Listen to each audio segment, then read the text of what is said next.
Market లో invest చేసి మీ డబ్బులు డబుల్ చేసుకోవాలనుకుంటున్నారా? సుందరరామిరెడ్డి గారి సెమినార్ కి అటెండ్ అవ్వండి.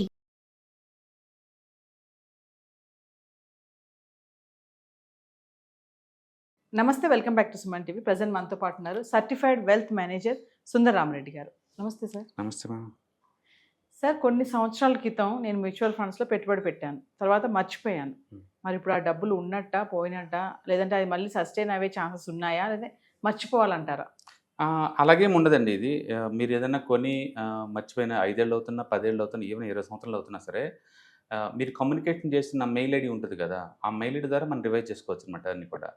ఎప్పుడైనా మనం ఏదన్నా అప్పుడు ఇప్పుడు బ్యాంక్ మారినా, బ్యాంక్స్ అప్డేట్ చేసుకోకపోయినా, అంటే కేవైసీ అప్డేట్ చేయకపోయినా, లేదా అడ్రస్లో ఏదైనా చేంజ్ అవుతూనే ఉన్నా, లేదా మనకి పోర్ట్ఫోలియో నెంబర్స్ ఏం తెలియదు అట్లాంటివి మర్చిపోయినా, ఇలాంటి ఏది జరిగినా సరే తిరిగి రివైజ్ చేసుకోవచ్చు. మీరు చేయాల్సిందల్లా ఏంటంటే ఆర్టీఏ అంటే రిజిస్టర్ అండ్ ట్రాన్స్ఫర్ ఏజెంట్స్ ఉంటారు, అదే క్యాము లేదా కేపిన్, వాళ్ళ వెబ్సైట్లోకి వెళ్ళేసి మన పాన్ కార్డ్ నెంబర్ పెట్టేసి మన డీటెయిల్స్ పెడితే ఏదైనా ఉంటే బయటకు వస్తుంది మన డీటెయిల్స్ ట్రాక్ చేస్తే. లేదు అనుకోండి ఎసెట్ మేనేజ్మెంట్ కంపెనీస్ ఉంటాయి, ఎక్కడ కొన్నారో క్లారిటీ ఉందనుకోండి, ఆ ఎసెట్ మేనేజ్మెంట్ కంపెనీలో పోర్టల్లోకి వెళ్ళేసి మన డీటెయిల్స్ ఇచ్చినా రివైవ్ అవుతుంది. లేదు అనుకోండి, అండ్ మిత్ర అని చెప్పేసి రీసెంట్గా సెబీ వాళ్ళు స్టార్ట్ చేశారు, ఈ అన్క్లైమ్డ్ మనీ అంతా సెటిల్ చేసుకోవడం కోసం మిత్ర. మీరు దాని నుంచి కూడా క్లెయిమ్ చేసుకోవచ్చు. కాబట్టి మీ డబ్బులు ఎక్కడికి పోవు. ఇందులో ఉన్న బ్యూటీ ఏంటంటే మీ డబ్బులన్నీ మీరు క్లెయిమ్ చేయకపోతే డివిడెండ్లు ఏమైనా ఇచ్చినా, లేదా మీరు అమ్మకుండా అంతే ఉన్నా సరే, ఇవన్నీ కూడా ఏంటంటే అన్క్లైమ్డ్ సెటిల్మెంట్ కింద అక్కడ స్టోర్ అవుతాయి అనమాట. వాటన్నిటిని తీసుకెళ్ళి డెట్ ఫండ్స్లో పెడతారు వాళ్ళు, అంటే లిక్విడ్ ఫండ్స్ లేకపోతే ఓవర్ నైట్ ఫండ్స్లో పెడతారు. అంటే నువ్వు క్లెయిమ్ చేసినా చేయకపోయినా మీ పోర్ట్ఫోలియో అకౌంట్ యాక్టివ్గా ఉన్నంత కాలం మార్కెట్ ఎలా రియాక్ట్ అయితే మీ పోర్ట్ఫోలియో రిటర్న్స్ అలా ఉంటాయి. తర్వాత వాళ్ళు ఇచ్చే డివిడెండ్స్ కానీ, లేకపోతే మీ కేవైసీ అప్డేట్ చేసుకోకపోయినా అప్పటి నుంచి బ్లాక్ అవుతుంది కదా అకౌంట్ అయిన ఆపిన దగ్గర నుంచి ఇప్పటి వరకు ఏమో డెట్ ఫండ్స్లో వడ్డీ రేట్ల ప్రకారం ఇప్పుడు దాకా ఇస్తారు. కాబట్టి మన అమౌంట్ మనం తీసుకోకపోయినా సరే అది గ్రో అవుతూనే ఉంటుంది. కాకపోతే అకౌంట్ యాక్టివ్ ఉన్నంత వరకు మాత్రం ఈక్విటీలో మీరు పెట్టిన ఫండ్ పర్ఫార్మెన్స్, అప్పటి నుంచి ఇప్పటి వరకు ఏమో డెట్ ఫండ్స్ పర్ఫార్మెన్స్ ఇస్తారనమాట. కాబట్టి ఎక్కడికి పోవు మ్యూచువల్ ఫండ్. చాలామంది అనుకుంటారు బ్రోకరు ఎత్తే మా డబ్బుల పరిస్థితి ఏంటి అంటారు. బట్ మీరు ఉండేది బ్రోకర్ దగ్గర కాదండి. బ్రోకర్ అనేది ఎగ్జిక్యూటివ్ ప్లాట్ఫామ్ అంతే. అమౌంట్ వెళ్ళి మీరు నిల్వ ఉండేది సిడిఎస్ఎల్, ఎన్ఎస్డిఎల్ వాటిల్లో స్టోర్ అవుతాయి. కాబట్టి మీరు ఏదన్నా మ్యూచువల్ ఫండ్స్ పాతి కొని మర్చిపోయినా, వాటి డీటెయిల్స్ తెలిగిపోయినా, మీ పాన్ కార్డు, మీ నెంబరు, ఆధార్ కార్డు ఇవి ఉన్నాయి కదా, వాటి బేస్ కార్డు తీసుకొని మనం రివైవ్ చేసుకోవచ్చు. మీరు చేయాల్సిందల్లా ఏఎంసీ కంపెనీస్ అక్కడికి వెళ్ళి మీరు చెక్ చేసుకోవచ్చు. రెండోది ఆర్టీఏ దగ్గర తీసుకోవచ్చు, లేదా ఎంఎఫ్ యూటిలిటీస్, ఎంఎఫ్ సెంటర్లు ఉంటాయి, వాళ్ళ దగ్గర చేసుకోవచ్చు. అంటే సెబీ వాళ్ళు ఈ మధ్య మ్యాండటరీగా మిత్రాన్ని స్టార్ట్ చేశారనమాట. మీరు గూగుల్లో టైప్ చేయండి మిత్ర మ్యూచువల్ ఫండ్ ట్రాకింగ్ అని కొడితే వస్తుంది. మీ డీటెయిల్స్ మెన్షన్ చేసుకోండి, ఆటోమేటిక్గా మీకు మళ్ళీ మీ మ్యూచువల్ ఫండ్ మళ్ళీ రివైవ్ చేసుకోవచ్చు. తర్వాత మళ్ళీ లేటెస్ట్ కేవైసీ అప్డేట్ చేసేసి మనం డిమాట్ అకౌంట్లో తెచ్చుకోవచ్చు, లేదా అమ్మేసుకొని ఎన్కాష్ చేసుకోవచ్చు. కాబట్టి మ్యూచువల్ ఫండ్స్లో పెట్టిన వాళ్ళు జీరో అవ్వవు లాంగ్ టర్మ్ పాయింట్ ఆఫ్లో, ఎప్పుడు కాంటే అప్పుడు రివైవ్ చేసుకోవచ్చు. బట్ మామూలుగా ఏంటంటే మీరు ఎవ్రీ మంత్, ఎవ్రీ క్వార్టర్లో మీకు సిఏఎస్ అని వచ్చింది, కన్సాలిడేషన్ స్టేట్మెంట్ అనమాట. అండ్ వీళ్ళకి ఏది మన డిపాజిటరీస్ దగ్గర నుంచి వస్తుంది అనమాట. వాటిని ట్రాక్ చేసుకోవటం ఉండటం బెటర్ అనమాట. మన ఇది కూడా పొలం ఏదైనా పట్టించుకోలేదు అనుకోండి, పక్కన వాళ్ళు కల్పేసుకుంటారు కదా. అంటే అసెట్స్ అంటే మీరు మేనేజ్ చేస్తూ ఉండాలి, బై అండ్ ఫర్గెట్ చేయకూడదు. బట్ స్టిల్ మ్యూచువల్ ఫండ్లో ఉన్న బ్యూటీ ఏంటంటే మీరు బై అండ్ ఫర్గెట్ చేసినా సరే 10 years, 20 years, 30 years తర్వాత మీరు క్లెయిమ్ చేసుకోవచ్చు. అంటే మన పేరుతో ఉన్న మ్యూచువల్ ఫండ్ని మనం క్లెయిమ్ చేసుకోవచ్చు. ఎందుకంటే మొదటి నుంచి కూడా మ్యూచువల్ ఫండ్ కొనాలంటే పాన్ కార్డు లేకుండా అలో చేయలేదు. అంటే మీ పేరు, పాన్ కార్డు ఉంటే చాలు. లేటెస్ట్ అప్డేట్స్ ఏంటంటే ఆధార్ కార్డు లింక్ చేశారు. ఈ మూడింటితోటి మీరు కేవైసీ క్లియర్ చేసుకొని క్లెయిమ్ చేసుకోవచ్చు. కాబట్టి మీ పోర్ట్ఫోలియో నెంబర్ ఉంటే మీకు ఈజీ అవుతుంది. ఒకవేళ పోర్ట్ఫోలియో నెంబర్ లేదనుకోండి కొంచెం కష్టం అవుతుంది, బట్ ఈజీ తెచ్చుకోవడం ఇప్పుడు ఈజీ. ఇప్పుడు మిత్రాన్ని స్టార్ట్ చేశారు కదా, దాని ద్వారా ఈజీ అవుతుంది అనమాట. కాబట్టి మీరు ఎవరన్నా మర్చిపోయి అనుకుంటే మ్యూచువల్ ఫండ్స్ కొని మీరు ఫస్ట్ మెయిల్ ఐడి ద్వారా ట్రాక్ చేయండి.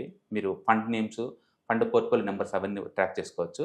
అక్కడి నుంచి మనం ఏఎంసీ పోర్టల్కి వెళ్ళినా, మిత్రకి వెళ్ళినా, ఆర్టీఐ వాటికి వెళ్ళినా, లేదా ఎంఎఫ్ యూటిలిటీస్, ఎంఎఫ్ సెంటర్లు ఉంటాయి వాటికి వెళ్ళినా మీకు ఈజీగా రివైవ్ చేసుకోవచ్చు. ఇంతకుముందు బలుచుకుంటే ఇప్పుడు డిజిటల్గా ఈజీ అయిపోయింది. అంటే మోర్ ఎవర్ నామినీ డీటెయిల్స్ ఖచ్చితంగా ఇవ్వండి. మీరు కొత్తగా అకౌంట్ కనుక ఓపెన్ చేస్తే మీ అకౌంట్ కనుక ఇన్యాక్టివ్గా ఉంటే 1 year వరకు వాళ్ళు ఆటోమేటిక్గా నామినీకి ఇన్ఫార్మ్ చేస్తారు అట్లీస్ట్. ఎందుకంటే ఆస్తులు మనం పట్టించుకుంటూ ప్రొటెక్ట్ చేసుకుంటూ ఉండాలి. యాక్చువల్గా ఈ అసెట్స్ అన్నీ లేదు, మనం ఎవ్రీ 6 months లేదా 1 yearకి ఒకసారి రివైజ్ చేసుకుంటూ ఉండాలి. ఎందుకంటే లేటెస్ట్ కండిషన్స్ మారిపోతూ ఉంటాయి. మారినప్పుడు దాని రిలవెంట్ ఉన్న అసెట్లోకి మూవ్ అవుతూ ఉండాలి కదా, ఒకే అసెట్లో ఉంచడం కుదరదు కదా.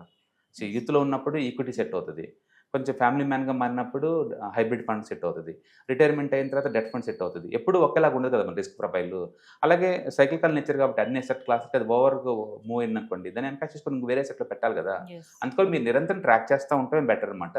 ఒకవేళ పొరపాటున మీరు బై అండ్ ఫార్గెట్ చేస్తే అయిపోయి ఉంటే కనుక, లేదా మీ పేరెంట్స్ ఎప్పుడైనా కొని మీకో మాట చెప్పారు, పట్టించుకోలేదు మీరు కూడా, ఇప్పుడు ఏదైనా కావాలనుకుంటే కనుక మీరు ఆ డీటెయిల్స్ పెట్టేసి ట్రాక్ చేసుకోవచ్చు. Yes. మ్యాండేటరీగా మీ దగ్గర వాళ్ళ పాన్ కార్డు, వాళ్ళ నేమ్ ఇవి ఉంటే చాలు. అంటే పోయింది అనుకోవడానికి లేదు, ఏం అవి లేదు. మాత్రం మనకి వెయిట్ చేస్తుంటాయి. ఇంక్లూడింగ్ బ్యాంక్ వడ్డీతో పెరుగుతూనే ఉంటుంది ఇప్పటికి కూడా. Yes. యాక్టివ్ ఉన్నంత వరకేమో ఈక్విటీ పర్ఫార్మెన్స్, ఇన్యాక్టివ్ అయిన దగ్గర నుంచి ఇప్పుడు వరకేమో డెట్ ఫండ్ పర్ఫార్మెన్స్ 5 to 6% ప్రయాణం పెరుగుతూనే ఉంటుంది. అంటే లాంగ్ టర్మ్ గా మనం పెట్టి అట్లా మర్చిపోయినా ఎటువంటి సమస్య సమస్య ఉండదు. బట్ గుడ్ ఏంటంటే మీరు 6 నెలలకు ఒకసారి రివ్యూ చేసుకుంటే Review. బెటర్ అనమాట.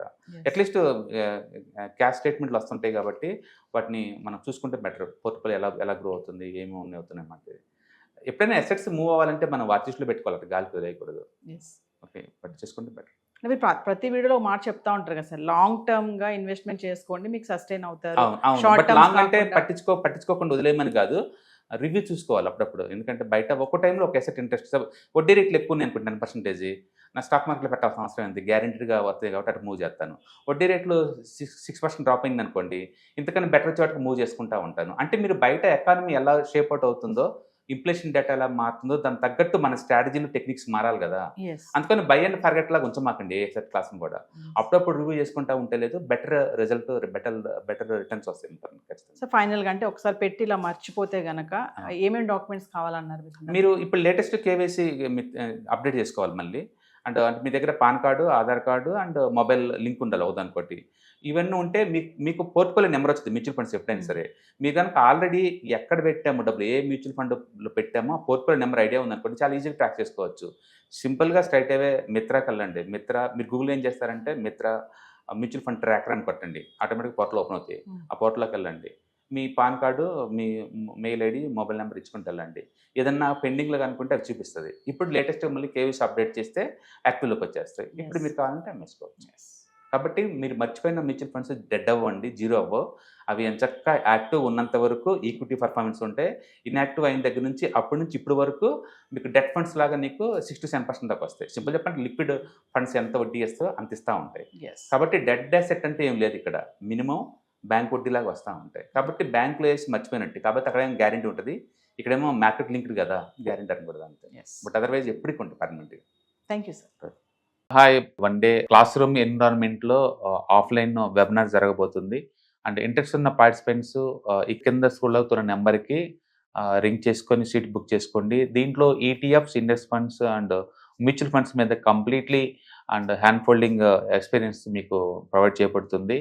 దీని ద్వారా ఏంటంటే మనం అసెట్స్ని స్టాక్ మార్కెట్లో ఎలా మేనేజ్ చేసుకోవాలి, ఎలా గ్రో చేసుకోవాలి, ఎలా ప్రొడక్ట్ చేసుకోవాలో అంటే ప్రాక్టికల్గా నేర్చుకుంటారు. కాబట్టి ఇంట్రెస్ట్ ఉన్న పార్టిసిపెంట్స్ కింద స్క్రోల్ అవుతున్న నెంబర్కి పింగ్ చేసి సీటు రిజర్వ్ చేసుకోండి. Thank you.